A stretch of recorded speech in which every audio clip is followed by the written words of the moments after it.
Hey, my name is Lizzie Smiley, and I absolutely love helping people connect with their calling and all the tools they need to kick roadblocks and excuses right out the door so they can cultivate the life they dream about. If you want to launch, grow, pivot, or scale your Etsy shop, or you've always wanted to develop the mindset and skills to run your own business, then I'm your girl. I've had that entrepreneurial spirit going strong since my very first lemonade stand, and now I'm a work-at-home mama with multiple online companies and a full-time Etsy shop, all while being present with my kids for the everyday chaos and most important milestones. On this podcast, we'll talk about all things business, mindset, Etsy, creativity, dazzling our customers, and so much more. There's plenty of room at this table for you, so scooch on in and let's go. I'm holding nothing back. Welcome to How to Sell Your Stuff on Etsy. I'm so glad you're here. Hey, you guys, welcome back to the show this week. I have been on the edge of my seat waiting for this conversation. Let me just tell you, it's been like weeks of anticipation. I was able to wrangle our very own household attorney, Paige Hulse, into coming onto the podcast real quick today to chat with us about what's happening, legally speaking, with AI. It constantly changes every week. It's an ongoing conversation. Honestly, talking to her, it's even more vague and crazy than I thought it was. I kind of thought we were making some progress. I was really curious, but not so much. You'll be very interested to hear what she has to share. So because everything is still so vague, we're really not going into specifics about any platform in particular, just more of the legality around using AI for Etsy, for business, for all the things. And we're just going to let Paige chat about what she's been seeing. She also recently wrote an article, which I will link in the show notes over on her blog about what's been happening. And that'll give us some more information.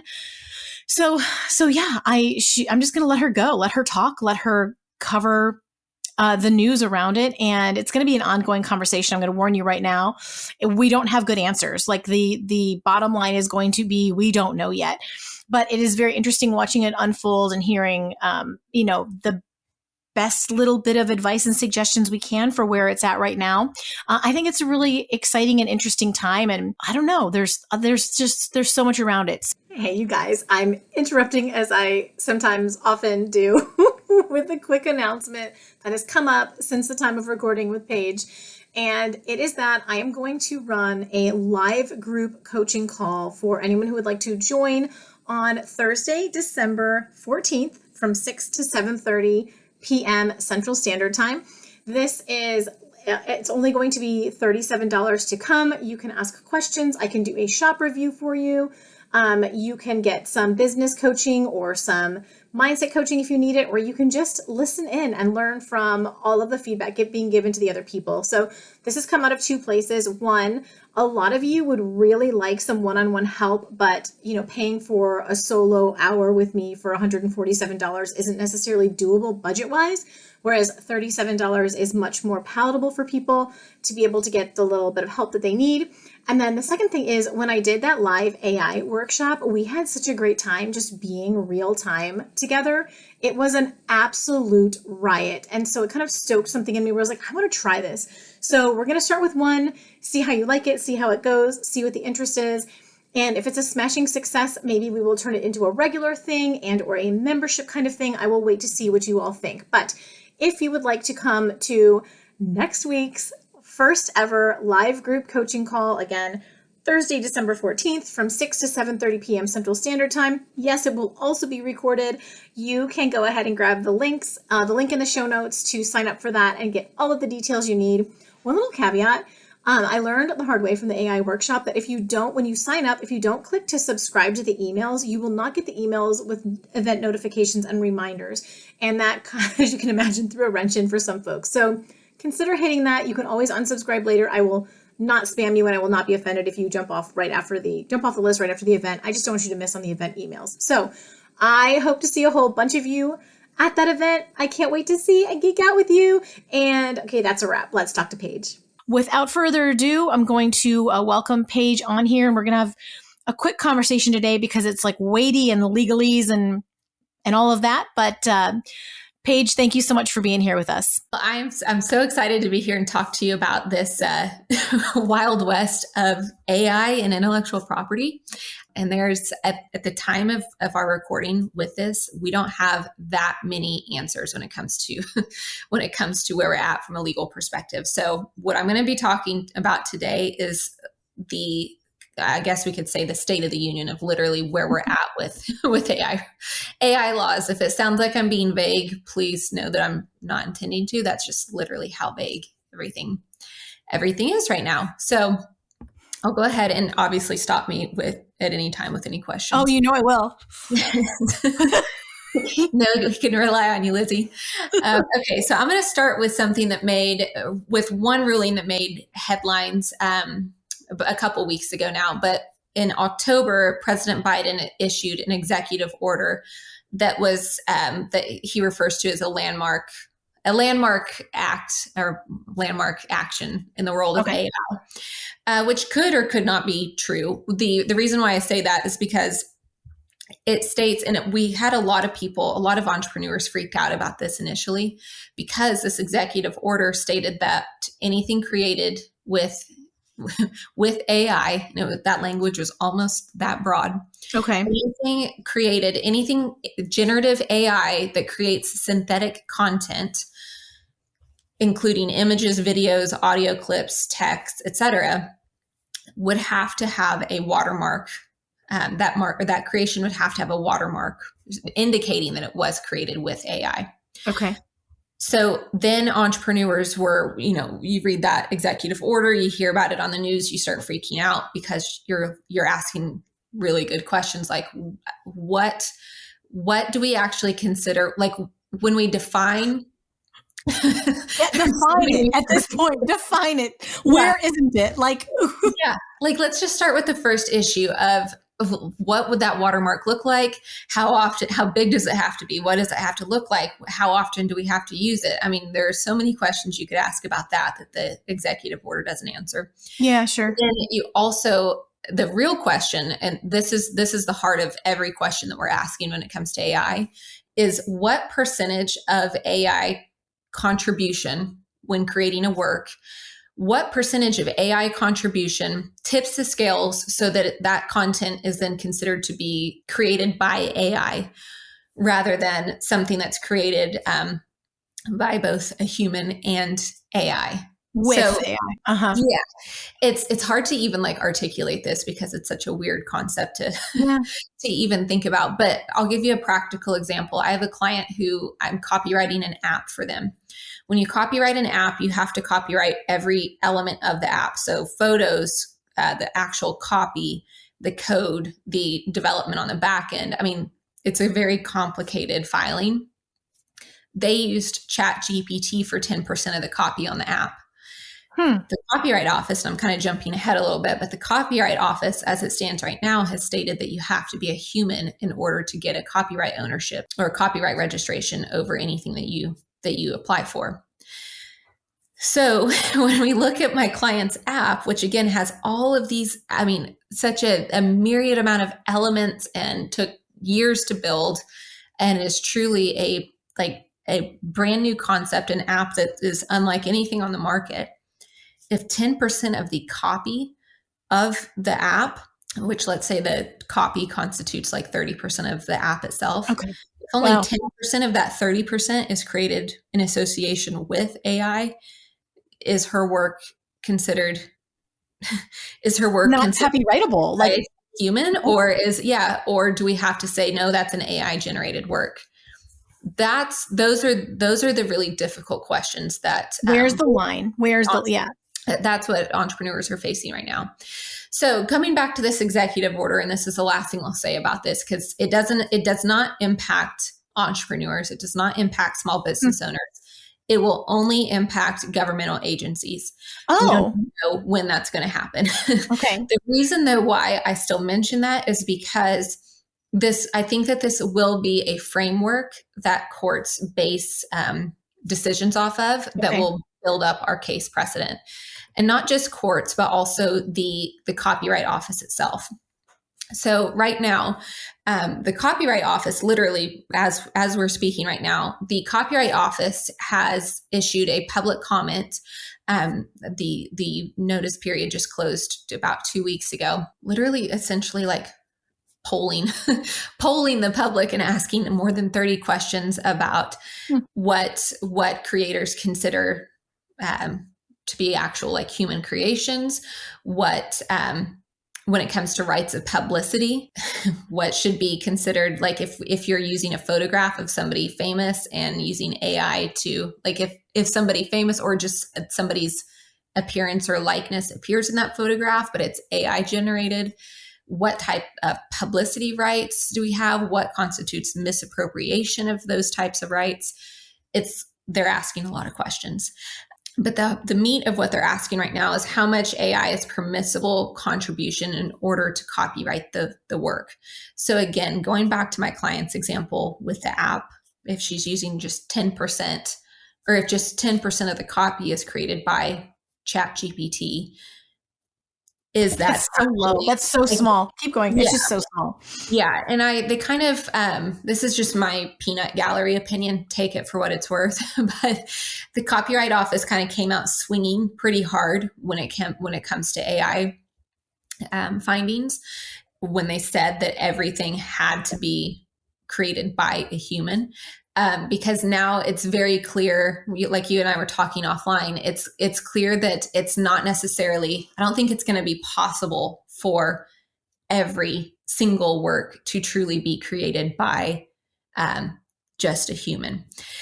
What I mean by that is you start talking like lawyers, annoying people like my colleagues start talking about, okay, well, if we want to argue what constitutes or what is AI, technically something like spell check on Microsoft Word or like Grammarly, that's an example of AI where we've actually Grammarly. Oh my gosh, I forgot. Yeah. Whoa. That's AI. And so you have to, the Copyright Office had to backtrack a little bit and not be quite so black and white and not quite so stringent when it comes to what is defined as a human creation, because they just simply, it can't. It's not as simple as it first appeared. Not that this ever appeared to be simple. Yeah. So again, they're asking about approximately 30 questions right now. And these are the types of questions that are going to be important for entrepreneurs to think about, because the Copyright Office is asking questions like, when does copyrighted work used without permission to train AI models fall within the purview of fair use laws? For example, if an author has copyrighted a book and holds that federal registration, and then ChatGPT pulls content from that book, what rights does the author have, the owner of that copyrighted work? What rights of infringement do they have against ChatGPT or OpenAI, the parent company, I guess? And then other questions like, when can somebody, or what changes are necessary to the Copyright Act itself to clarify, again, when human involvement is necessary for copyright protection. All right, friend, this one is for my people who want to build and scale an Etsy shop for physical products. You may not know this about me because I've run and talked about all different types of shops since launching the podcast, but I actually got my start on Etsy in physical products, and to this day, I consider that my expertise. My very first Etsy business was a handmade shop for wood signs that my husband and I built, painted, boxed, and shipped, and we ran that puppy for 6 amazing years and made hundreds of thousands of dollars with that shop. I will never forget it. I'm so grateful. I know what it's like, and I know how to build a successful handmade business. It can be really hard in the beginning, especially because the physical part of the product creation takes up a lot of time and energy.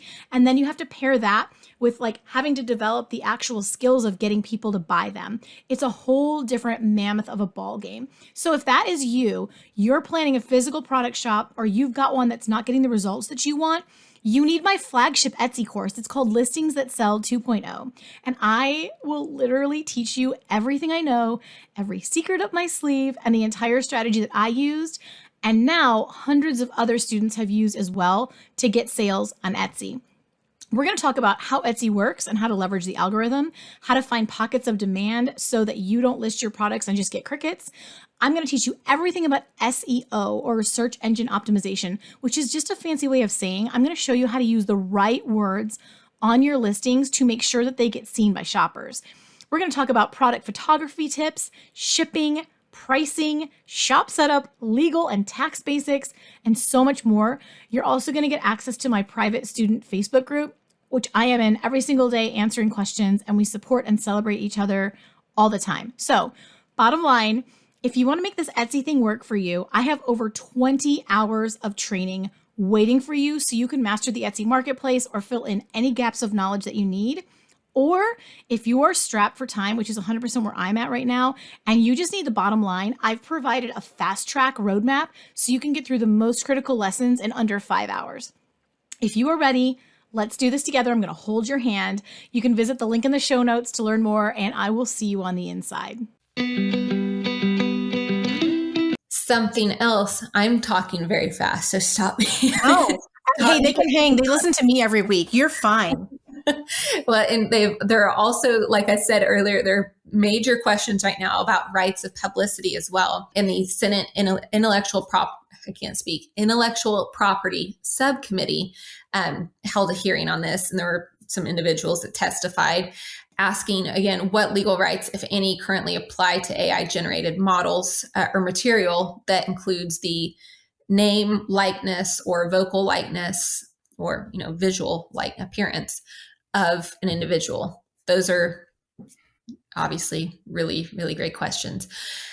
We have some Supreme Court decisions that have come out that have not been decided yet completely, asking, again, what relevant use is to be analyzed, and do different stages of training, such as pre-training or fine-tuning, raise different considerations under fair use factors. What I'm getting at with all of this, Lizzie, is that in the United States, when it comes to copyrighted work, once you copyright that work, and this applies to trademark law as well, once you own that federal registration, you are supposed to have federally enforceable rights where you can essentially go shut down an infringer. And you also, we have federal laws that state that, and I'm oversimplifying a very complex area of the law, but we have federal laws that state that if you allow the dilution of your own registered work, right, if you allow it to become diluted, you lose that federal right to that work. Mm-hmm. So if you have different AI tools out there that are able to utilize those assets that for which you own the federal registration, at what point, is it possible to prevent dilution of any of your work whatsoever? And in that case, what is intellectual property even worth? Intellectual property that is that contains any sort of AI.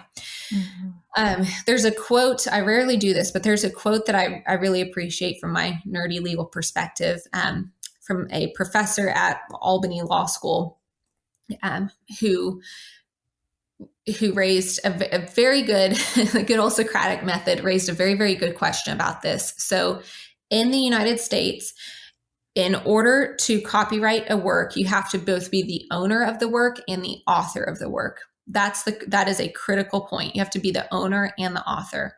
That's why if you create something, you can assign or transfer your copyright rights to somebody else. So the author can transfer those rights to a separate owner. If you have to be a human in order to be an author, and you can't copyright anything that has any element of AI, or anything that has an element of AI is no longer considered to be an author, you cannot, if there is no author, there cannot technically be any infringement. So again, in the United States, in order to not just prove but enforce infringement rights against somebody, you have to own that federal registration. So if again if we're following kind of a stiff train of logic here, but if we're backtracking and reverse engineering it, you have to be an author in order to, again, register the rights, and you have to have that federal registration of the work before the copying incident occurs in order to enforce it. if there isn't, we're going to have to restructure this whole country. Keep going. If there isn't an author, then there cannot be infringement. So therefore, you see where it becomes a circular argument because literally, like, if the Copyright Office sticks with what they said at the beginning, eventually we're just not going to be able to have any copyrights. Theoretically, I'm speaking in grandiose terms here.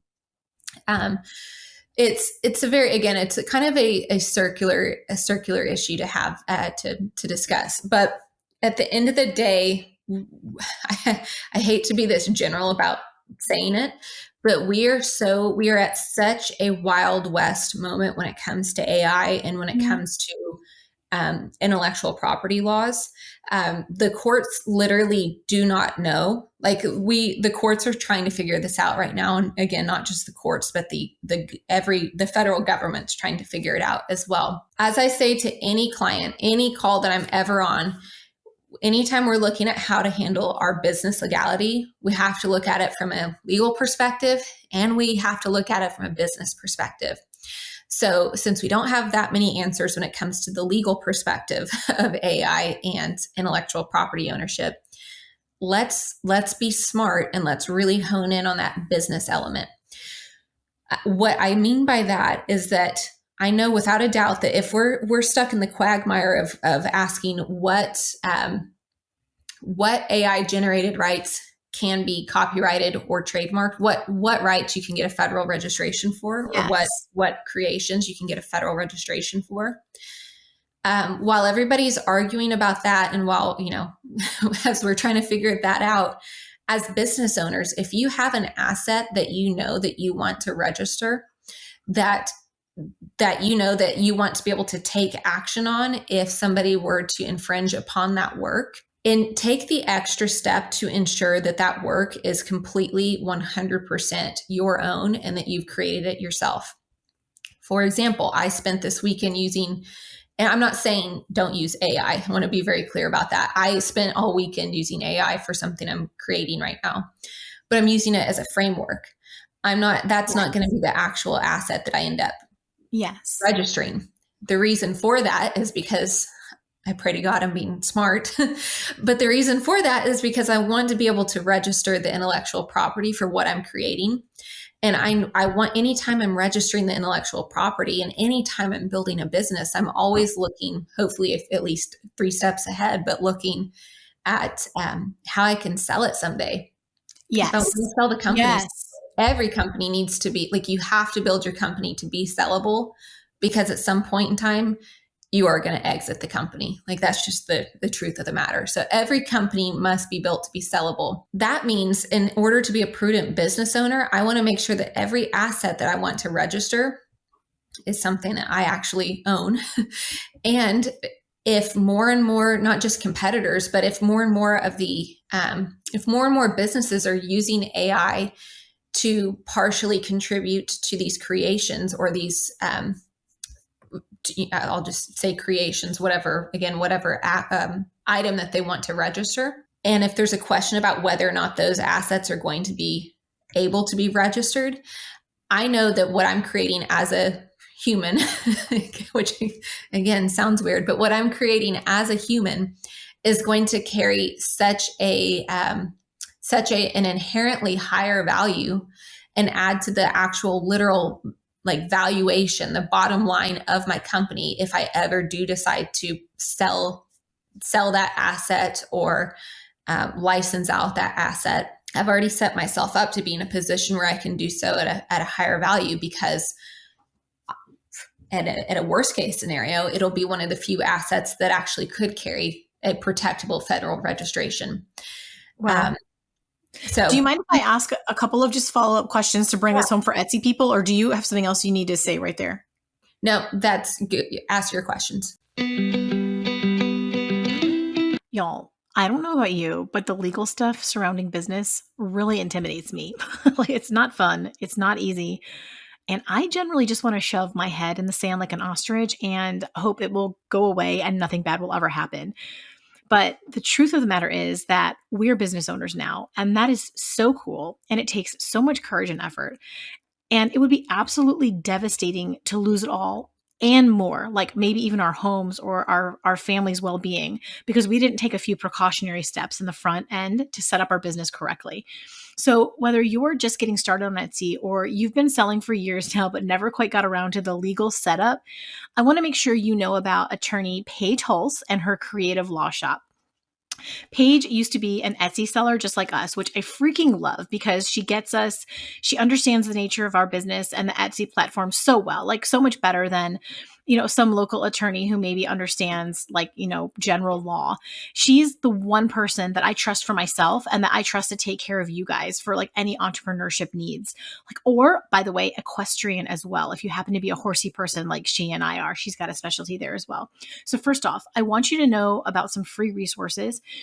Paige was on the podcast 3 times so far. So if you look for episodes 36, 61, and 86, great free advice there. You can learn some of the basics from her of how to protect your business, the way you need to set it up correctly.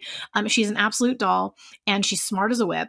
And also, like, you're going to love the easy way that she breaks down like complicated legalese. Like I can actually focus on what she's saying and not go blank because it's so technical. You're going to love her. And also, this is really important. I want you to know that she's available if you, especially in the United States, of course, like if you run into legal trouble or if you need to register a trademark or you have some other issue with your business that requires legal advice, you can just search for Paige Hulse Law. Hulse is spelled H as in horse, ULSE. And I'll also have her sites, of course, linked in the show notes for you guys. And most importantly, I want to make sure you know about her creative law shop because it can save you boatloads of money. It's literally like a template shop for like legal documents, the kind of things that we need all the time. So in many instances, you can just purchase a legal template from Paige directly from her site that will protect your business for a fraction of the price that you'd pay for hiring an hourly attorney. And it's going to be written a million times better than something free off of the internet. Like the stories she's told me about trying to defend people who grabbed a free like contract of some kind off the internet because they didn't want to spend the money. And then like it cost them everything, like they thought they were safe, but those templates are not written well and they're not written specific to like the Etsy entrepreneur. So she has so much in there. You can get everything from your LLC contract, which is super critical, multi-person LLC agreements for partnerships if you work with more than one person in the LLC, special provisions for your Etsy shop policies if you really want to cover yourself there, affiliate agreements, influencer contracts, photography releases, and so much more. There's literally over 80 contracts available. Plus additional free resources. Her blog is incredible. And there's a lot of educational tools, like some even for purchase if you want to take like a course learning some basic business law stuff. So check it out. If you need to order something from the Creative Law Shop and you want a bit of a break on the price, you can use my coupon code SMILEY10. That's all lowercase, SMILEY and the number 10, and you get 10% off, and hopefully that will help. So just go to shopcreativelaw.com, and there are a ton of resources waiting for you.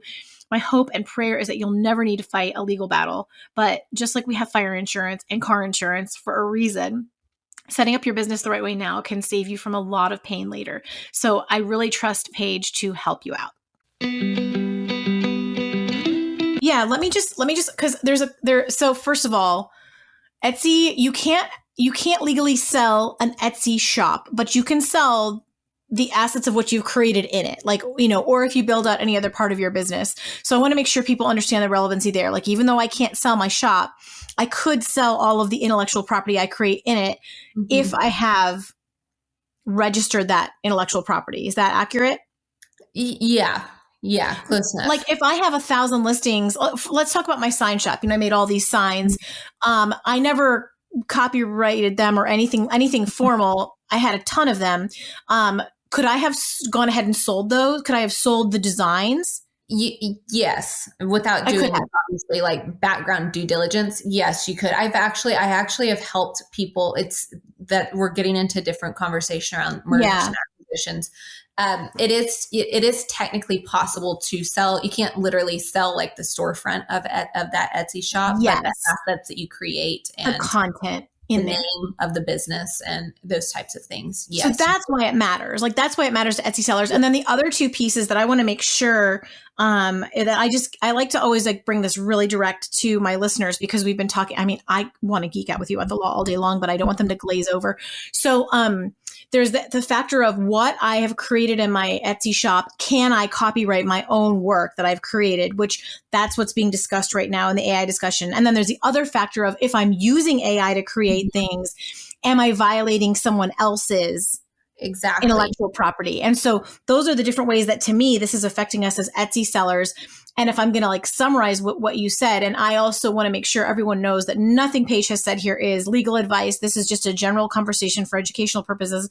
I'll let you add on to that whatever you want to, Paige. But just the fact that these things are completely undecided right now, but they're in flux and it could change. And we all need to be paying attention to how we use AI, because we don't know if it's going to end up we're violating someone else's IP and or if we'd be able to protect anything we create if we use it. Is that all fair?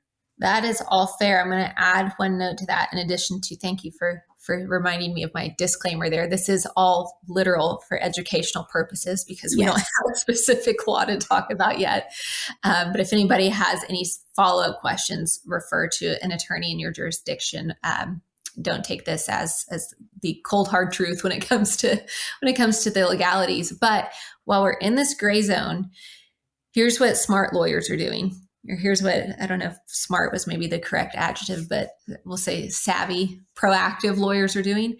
It is a lawyer's heyday to not have a governing law to play with. So if you as an Etsy seller are selling something that contains an element of my client's work, whether that be like part of a photograph or, I don't know, part of the text from their book or something like that, because I don't have a law that specifically states that my client doesn't have any rights, I can play with that and I can still pursue a legal action against you and do it purely. There's a business side to litigation. I hate talking about lawsuits. This is not what I don't want to create fear around this, but I want people to understand that your takeaway from this shouldn't be, it's the Wild West, we can do whatever we want. Your takeaway from this should be, it's the Wild West. That means other lawyers and people are out there making the rules, and some bigger companies can spend that capital to hire the attorney just to send multiple cease and desist letters and make it expensive for you to even say, no, I'm really not doing anything wrong, I promise. That's a side to the legal world that people do need to be cognizant of. So when you're creating anything, when you're selling anything from a commercial standpoint that contains an element of AI, I want you to think twice about it. What I mean by that is I want you to make sure that you've taken every step you can to impute your own creativity over the work. So for example, don't just let ChatGPT spit something out for you and then you sell, that text. Go in and reword it and literally put it in your own words. It won't, that extra step could be what ends up saving you from a legal murky area. To be continued. This is so interesting, and I'm so grateful for you for chatting with us about it. It's amazing. It's exciting. So I think that was like the perfect place to put a pin in it, and I really hope that you'll keep us apprised of what is happening in the wild, wild west. Thank you so much, Paige. Thank you. Appreciate you. Y'all, how crazy was that? Like, I don't even know what to think. Like, is it going to be years before we know what's going on? Is it going to be tomorrow? It just feels so up in the air, but and a conversation I'm really interested in, especially as I've personally been playing with AI. I think my best takeaways from that conversation is I continue to be really excited about the possibilities. And, when I recently did the AI workshop, which, if you're interested in creating products or like digital products you can sell or mock-ups that you can use yourself for your own shops with AI, you can still get access to the recording from the workshop that I did and all of the things in that. I included 20 prompts that I have been using to create images and little tutorials for how to get started and set things up on Midjourney and all of that.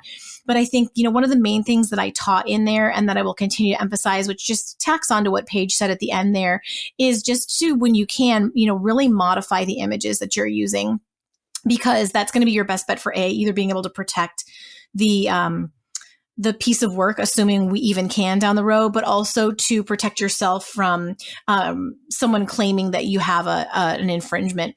And I would just be really on top of, if you get any cease and desists, I'd be really responsive and on top of that, because I just think it was interesting to hear her say how some companies are kind of being a little, and this is my word, not hers, but like opportunistic about this time. And because things are vague, like not only does it mean that, kind of bad players can get away with taking advantage of this, but also that, and maybe even the business is behaving this way. It's a little bit bad player, but they're going to take advantage of the money grab as well to take action to try to get anything that seems like it could be a violation, attacked. But, I think people are feeling protective of their work right now. And also, like half of us are feeling really protective and half of us are feeling really like there's amazing opportunity. So again, I would just continue to make sure that you are making edits, especially when you're using text from ChatGPT, since it's literally pulling from published sources. And we'll have to see with the imagery. I certainly encourage you, if you're using Midjourney or something like that, to be editing the image as much as you can, adding things to it, anything sort of like how we talk about with the Canva. And there's not the legality, as you know, as we said before, like this isn't legal advice. I'm just telling you what I'm doing. When you create a design with Canva and you use their elements, you've got to put a bunch of things together. You can't just use one standalone element and call that your design. That's against the Canva terms and conditions, because that was some artist creation. But if you combine them together with other pieces, it then becomes your work. So I have to wonder if that will govern how some of this will fall as well. But I sure loved chatting with Paige today. I hope you found it interesting, or at least it was entertaining to hear where we are at in the realm of all of this. And I will continue the conversation with her and keep you all apprised, since I am knee deep in it as well. But I hope you are having a great quarter 4. I am excited for upcoming episodes and seeing what the trends are going to be in 2024. I cannot believe I am saying that year out of my mouth. It's insane. But thanks for being with me today. I appreciate you spending your time with me so much. It means the world to me that we get to do this together, and that I get to just geek out with my fellow Etsy sellers, because otherwise it can feel a bit lonely. But sorry about the meowing cat in the background. If you can hear her, she wants to get out of the room right now. So until next week, y'all, go make something awesome. I love you guys. And that's a wrap on this episode of How to Sell Your Stuff on Etsy. Thanks so much for hanging out with me today. If you're looking for more resources, head on over to howtosellyourstuff.com, where you'll find podcast show notes, all the links from today's episode, the blog, courses, coaching, and more. If this episode was helpful to you, awesome. The greatest compliment I can receive from you is a rate, review, and subscribe on this podcast. Not only will it allow us to connect again on a future episode, it lets me know I'm providing you with value and helps other people find this content more easily. From the bottom of my heart, thank you for your support. Have a great day and see you next time.